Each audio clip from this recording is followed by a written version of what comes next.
Binecuvânta voi pe Domnul în toată vremea, pururea lauda Lui în gura mea. Aleluia! Întru Domnul se va lăuda sufletul meu, să audă ce-i plâng și să se veselească. Aleluia! Slăviți pe Domnul cu mine și să înălțăm numele Lui împreună. Aleluia!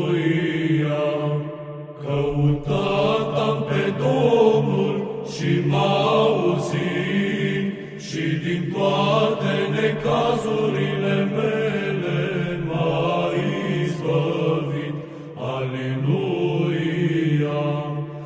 Apropiați-vă către dânsul și vă luminați, și fețele voastre nu se vor rușina. Aleluia! Săracul acesta a strigat și Domnul l-a auzit pe el și din toate necazurile lui l-a mântuit. Aleluia! Străjuiva îngerul Domnului împrejurul celor ce se tem de dânsul și va izbăvi pe ei. Aleluia! Gustați și vedeți că bun este Domnul, fericit bărbatul care nădăjduiește spre dânsul. Aleluia! Temeți-vă de Domnul toți sfinții Lui, că nu este lipsă celor ce se tem de dânsul. Aleluia!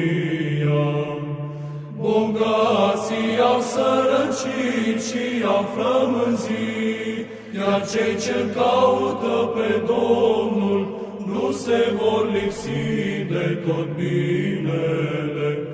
Aleluia!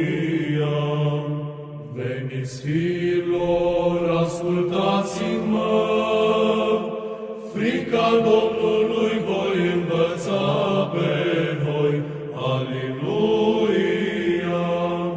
Cine este omul cel ce se teme de Domnul, care iubește să vadă zile bune? Aleluia! Oprește-ți limba ta de la rău și buzele tale să nu grăiască vicleșug. Aleluia!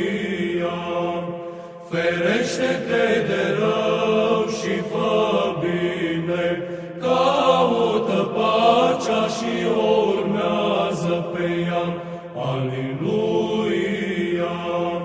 Ochii Domnului spre cei drepți și urechile Lui spre rugăciunea lor. Aleluia! Iar fața Domnului asupra celor ce fac rele, ca să piardă de pe pământ pomenirea lor. Aleluia! Strigat au drepții și Domnul i-a auzit pe ei și din toate necazurile lor i-a izbăvit. Aleluia! Aproape este Domnul de cei umiliți la inimă și pe cei smeriți cu Duhul îi va mântui. Aleluia! Multe sunt necazurile drepților și din toate acelea îi va izbăvi pe ei Domnul. Aleluia!